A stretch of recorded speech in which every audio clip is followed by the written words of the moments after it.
Қайырлы күн, құрметті оқушылар. Мен Бакирова Перизат Қайратқызы, өзін-өзі тану пәні мұғалімімін. Оқушылар, өзін-өзі тану сабағына қош келдіңдер. Алдымен пәнімізге тән 5 ережесін еске түсірейік. Тәртіп, талап, тыныштық, тазалық, татулық. Балалар, ережеге сай тәртіп сақтап, оқып білуге талаптанып, тыныштықты орнатып, тазалықты сақтап, бүгінгі күнімізді татулықпен өткізейік. Бүгінгі сабағымыздың тақырыбы ойдың, сөздің және істің бірлігіндегі өмір. Сабақтың дәйек сөзі: үш ақ нәрсе адамның қасиеті: ыстық қайрат, нұрлы ақыл, жылы жүрек. Дәйек сөздің авторы ұлы ақын, ағартушы Абай Құнанбайұлы. Дәйек сөзді ұғыну мақсатында мына сұрақтарға жауап беріңіз. Дәйек сөзден қандай ой түйдіңіз? Осы дәйек сөзден қандай құндылықты байқадыңыз? Осы дәйек сөзден түсінетініміз, адам бойында осы үш қасиет біріксе, ол ізгі адам, ол парасатты адам, ол дана адам болады. Нұрлы ақыл адамды жақсылыққа жетелейді. Ыстық қайрат адамға риясыз қызмет етуге күш береді. Жылы жүрек мейірімділіктің, сүйіспеншіліктің жылы ұясы болып табылады. Осы үшеуі біріксе, дұрыс әрекетке әкеледі. Осы мақсатта қоғам қайраткері Мұхтар Құл-Мұхаммедтің Әбу Нәсір Мұхаммед әл-Фараби әңгімесіне құлақ салыңдар. Әңгімені болжау әдісі арқылы баяндаймын. Және әңгіме барысында сіздерге содан соң не болады деген сұрақтарға жауап беруіңізді сұраймын. Оның қолынан келмейтін нәрсе жоқ еді. Ол өзіне тапсырған кез келген үй шаруасын ыждахатпен орындайтын. Алайда сол баяғысынша басы сан сауалдан босамайтын. Анасына көмектесе жүріп, әр нәрсені есіне алып, кейде өмірдің қаталдығына, әділетсіздігінен алып, терең ойға бататын. Олай дейтіні, жақында өзен жағасында бір жан түршігерлік оқиға болған еді. Мұхаммедпен көрші тұратын балалар бір күшікті қыңсылатып, кезек-кезек бірінен бірі ала қашып, таласып жүр екен. Бір кезде төбелескіштердің біреуі бар күшімен тартып қалып, абайсызда күшікпен қоса өзенге күмп берді. Дереу қолындағысын жібере салып, өз жанын аман алып қалмаққа жағаға қарай жүзді. Кішкентай күшік су ішінде бір батып, бір шығып, жан дәрмен шалпылдата берді. Оны құтқару ұлдардың біреуінің де ойына кіріп шықпады. Таластарын жалғастыра берді. Балалар, содан соң не болды деп ойлайсыңдар? Мұхаммед жүгірген бойда алды артына қарамай өзенге секіріп, суға қақалып шақалған дәрменсіз күшікті жағаға алып шықты. Кеудесіне қысқан күйі тезірек үйіне жетуді ойлады. Сол кезде аналар да ұрыс төбелестерін тоқтата қойып, мұның артынан тұра жүгірді. Ол біздің күшік, әкел оны, біз оны тауып алған деп айқайлай қуып жетіп, Мұхаммедке жұдырық жұмсамақта болды. Бірақ ол күшікті бұзықтарға бермей, үйіне алып кетті. Мұның суға батып бара жатқанын көріп тұрып, қалай ғана дәттері шыдады. Оның тұншығып өліп кетуі де мүмкін еді ғой, деп ойлады Мұхаммед, әбден ашығып әлсіреген күшікке тамақ беріп отырып. Мен оны ешкімге бермеймін.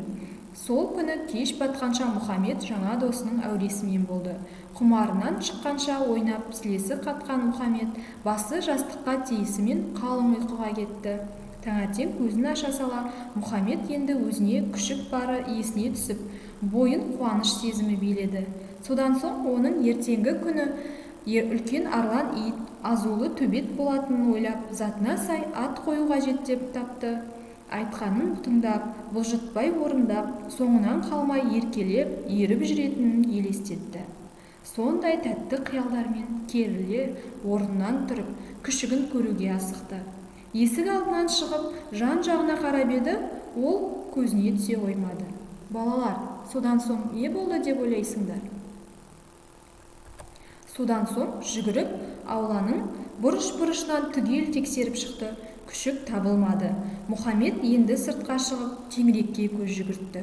Кенеттен арттарына қарап қойып, улап-шулап апыр-топыр жүгіріп бара жатқан кешегі өзінің қарсыластарын көрді. Жүрегі бір жамандықты сезді. Сәлден соң әлгі балалар тоқтай қалып, қатты дауыстап дауласа бастады. Мұхаммед жақындағанда олар үн-түнсіз тұра қалды. Бұзық Жәкен бір ұшы сұр күшіктің мойнын айналдыра байлаған жіпті ұстаған күйі тұр. Күшіктің бүйірі ғана жайлап көтеріліп басылады. Көздері алайып, тілі аузынан шығып жатыр. Топыраққа түскен ізге қарағанда күшік өз аяғымен жүруге шамасы келмей, тек сүйретілгені байқалады. Жәкен Мұхаммедке қабағының астынан көзімен ата қарады. Ол Мұхаммед келе төбелес салады деп ойлап, іштей тісін қайрап, неге бүде болса дайын тұр. Балалар, содан соң не болды деп ойлайсыңдар? Бірақ Мұхаммед айналасындағылардың біреуін де байқамаған сыңай танытты. Жүрелеп отыра кетіп, жіпті күшіктің басынан сыпырып алмақ болып еді, онысынан ештеңе шықпады. Енді ол жіптің түйінін шешіп көрмек болды, ол да қолынан келмеді. Бұл біздің күшік, біз онымен ойнадық деп, Жәкен ақтала бастады. Мұхаммед оларға көңіл аудармаған күйі жіпті үзуге әрекет жасады.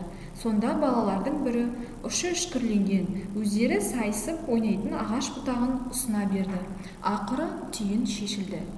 Балалар, содан соң не болды деп ойлайсыңдар?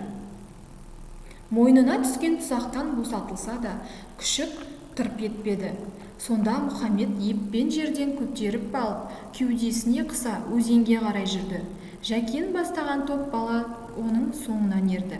Бірақ әбден өлімші болған хайуанды тартып алуға дәттері бармады ма, өз кінәларын сезінді ме, кім білсін, кешегідей кеуделеген жоқ. Мұхаммед өзен жағасына келіп, кішкентай қолымен су алып, шала жаншар күшіктің аузына тосты. Бірақ бұл кезекте күшіктің су ішуге ешқандай қауқары қалған жоқ еді. Денесі бір-екі рет дір етті де басы сылқ етті. Бағанадан бері анадай жерде мұны сырттай бақылап тұрған балалар: «Әй, Мұхаммед, жүр кеттік, ол енді тірілмейді», деп қастарына шақырды.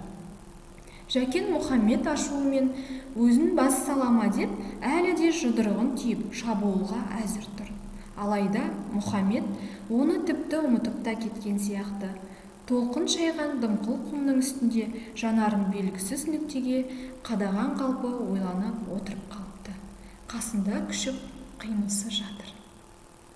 Балалар, сендерге осы әңгіме ұнады деп ойлаймын. Енді осы мәтінді жалпы адамзаттық құндылықтар негізінде талдайық. Әңгімедегі Мұхаммедтің іс-әрекеті қандай еді? Ол қай құндылықты көрсетеді? Мұхаммедтің бойынан қандай жақсы қасиеттерді байқадың? Өзің Мұхаммедтің қасындағы жолдастарына қандай кеңес берер едің? Жаңа ақпаратты тыңдайық. Дұрыс әрекет мақсатқа жеткізер жолды дұрыс таңдаудан басталады, деген Әбу Насыр әл-Фараби. Дұрыс әрекет жүректен шығып, сосын сөз ретінде бейнеленетін және іс жүзінде қолданылатын құндылық. Дұрыс ой адамды дұрыс әрекетке бастайтын таза және асқақ ой. Дұрыс сөз шынайы тәрбиенің көрінісі. Ашу мен ызаға толы сөз адам денсаулығына зиян. Ақиқаттан туындағанның бәрі дұрыс әрекет. Балалар, бүгінгі сабақтан түйген білімдеріңді бекітіп, өз ұстанымдарыңыз бен ой-пікірлеріңізді қалыптастыру мақсатында шығармашылық тапсырмаларды орындауға шақырамын. Бірінші тапсырма: берілген ой, сөз, іс-әрекет туралы мақал-мәтелдердің жалғасын тауып, олардың мағынасын түсіндіріңіз.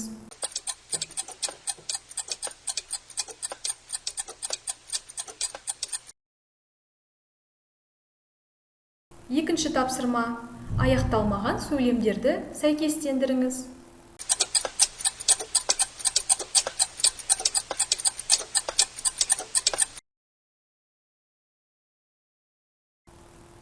Үшінші тапсырма: сөз жұмбақты шешіңіз. Сөз жұмбақты дұрыс шешу арқылы жалпы адамзаттық құндылықты табасыз.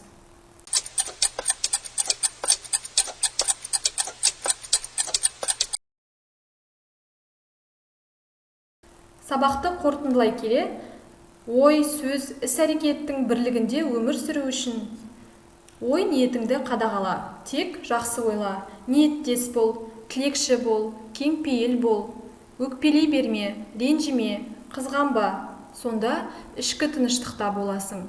Сөзіңді қадағала, жақсы сөз айт, шындықты айт, сыпайы сөйле, көп сөйлеме, жазғырма, сынап мінеме. Сонда ақиқатты танисың. Іс-әрекетіңді қадағала, жақсы іс жаса, тәртіпті сақта, ар-ұжданға сүйен. Көмектес, жәрдем бер, қол ұшын соз, табиғатты аяла. Сонда дұрыс әрекет жасайсың. Өзінің ойына, іс-әрекетіне, айтқан сөзіне берік адам өзін әрі өзгені сыйлайды және сенімге ие болады. Ойдың, сөздің және істің бірлігі іс-әрекетте көрінеді. Балалар, сендерге үй тапсырмасы мынадай. Жақау Дәуренбековтың адалдық әңгімесін оқып, сұрақтарға жауап беріңдер. Бүгінгі сабақтан алған әсерлеріңді, игерген жақсы қасиеттерді жүректеріңде сақтаңдар. Сабақ аяқталды, сау болыңдар.